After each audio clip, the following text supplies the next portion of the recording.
एक समय की बात है। हरे भरे खेतों और ऊंचे पेड़ों से घिरे एक शांत छोटे से गांव में गौरी नाम की एक बूढ़ी औरत रहती थी। लोग उन्हें प्यार से अम्मा बुलाते थे। उनके बाल बर्फ की तरह सफेद थे। उनकी त्वचा मुलायम कागज की तरह झुर्रीदार थी, लेकिन उनकी आंखें बहुत उज्जवल और दया से भरी थी। गांव में हर कोई उनसे प्यार करता था, क्योंकि जीवन चाहे जैसी भी परिस्थिति सामने लाए, वे हमेशा मुस्कुराती रहती थी। अम्मा एक बड़े बरगद के पेड़ के पास एक छोटे से कच्चे घर में अकेली रहती थी। उनके पति का कई साल पहले निधन हो गया था और उनके कोई बच्चे नहीं थे। फिर भी उन्होंने कभी शिकायत नहीं की। हर सुबह वे अपने घर के सामने झाड़ू लगाती, कुछ पौधों को पानी देती और चाय के एक छोटे कप के साथ बरगद के पेड़ के नीचे बैठ जाती थी। गांव वाले अक्सर उनसे बात करने के लिए रुकते थे और किसी न किसी तरह वे हमेशा हल्का, शांत और अधिक आशान्वित महसूस करते हुए वहां से जाते थे। उस गांव में लोग बहुत मेहनत करते थे।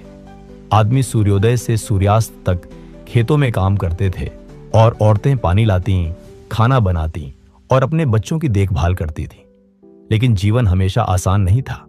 कुछ साल बारिश नहीं होती और फसलें सूख जाती। दूसरी बार लोग बीमार पड़ जाते या उनकी नौकरी छूट जाती।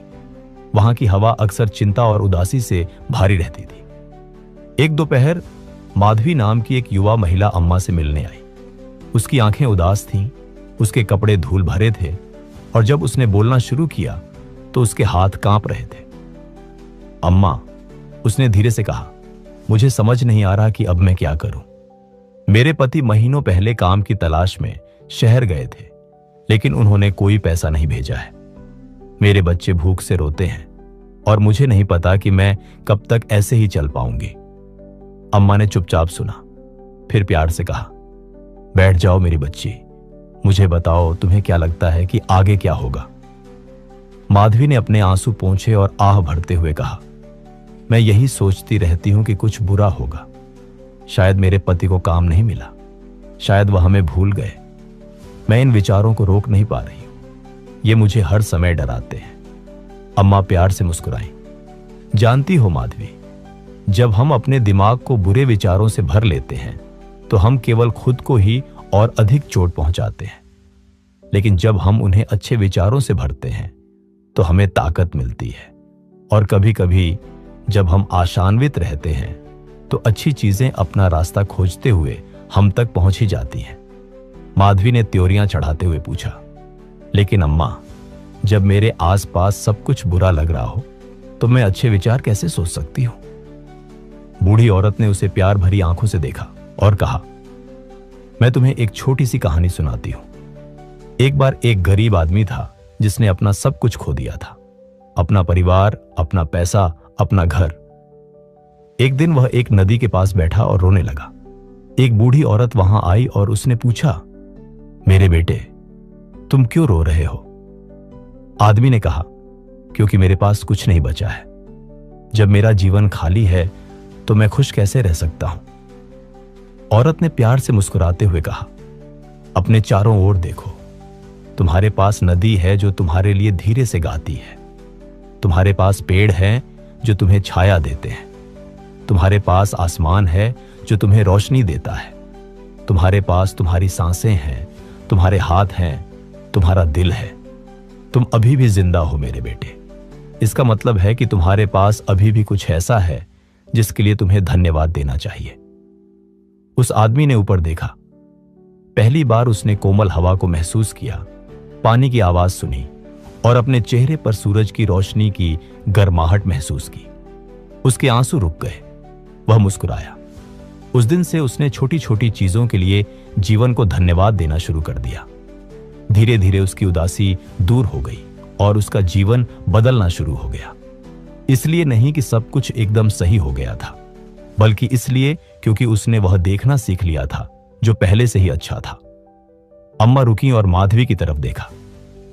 देखा मेरी प्यारी बच्ची, उस आदमी का जीवन जादू से नहीं बदला।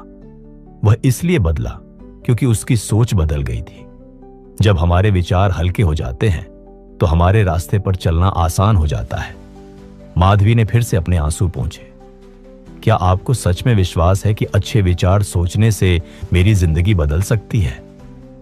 अम्मा ने मुस्कुराते हुए कहा, हाँ मेरी बच्ची, यदि तुम हर सुबह उठती हो और खुद से कहती हो आज का दिन एक अच्छा दिन होगा, तो तुम्हारे दिल को साहस मिलेगा। जो भी सामने आएगा तुम उसका सामना करने के लिए खुद को मजबूत पाओगी। लेकिन यदि तुम यह सोचती रहोगी कि क्या क्या गलत हो सकता है, तो दिन शुरू होने से पहले ही तुम्हारा डर तुम्हारी ताकत चुरा लेगा। माधवी ने धीरे धीरे सिर हिलाया। उसका चेहरा अब थोड़ा शांत था। मैं कोशिश करूंगी अम्मा, मैं अच्छे विचार सोचने की कोशिश करूंगी। बस तुम्हें शुरुआत करने के लिए इतना ही चाहिए, अम्मा ने कहा।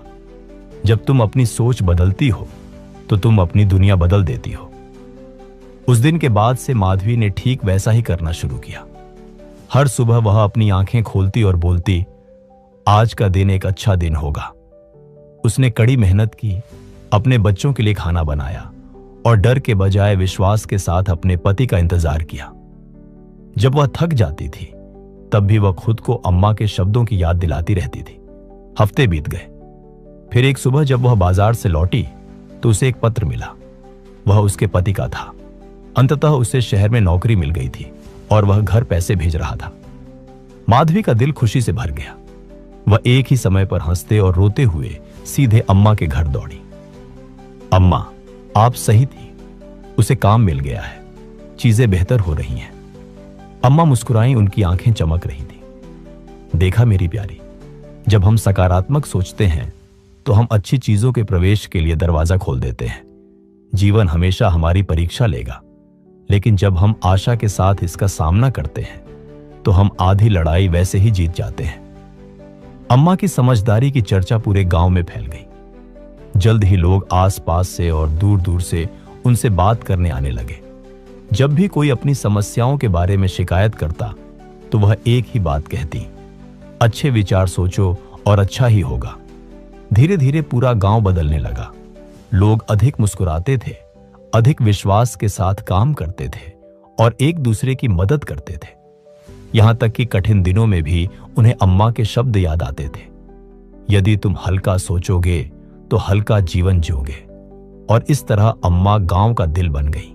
दोस्तों, इस कहानी से हमें यह सीख मिलती है कि जीवन की परिस्थितियां हमेशा हमारे नियंत्रण में नहीं होती, लेकिन हमारी सोच जरूर हमारे हाथ में होती है। जब हम हर हाल में सकारात्मक सोच रखते हैं, छोटी छोटी चीजों के लिए आभार व्यक्त करते हैं और डर की जगह विश्वास को चुनते हैं, तब धीरे धीरे हमारी पूरी जिंदगी बदलने लगती है। अंत में याद रखिए, जैसी आपकी सोच होगी वैसा ही आपका जीवन बन जाएगा। इसलिए हमेशा अच्छा सोचें, क्योंकि अच्छा सोच ही अच्छे जीवन की शुरुआत है। अगर आपको यह कहानी पसंद आई हो तो इसे लाइक करें, अपने दोस्तों और परिवार के साथ शेयर करें और ऐसी ही प्रेरणादायक कहानियां सुनने के लिए हमारे चैनल को सब्सक्राइब करना ना भूलें। धन्यवाद।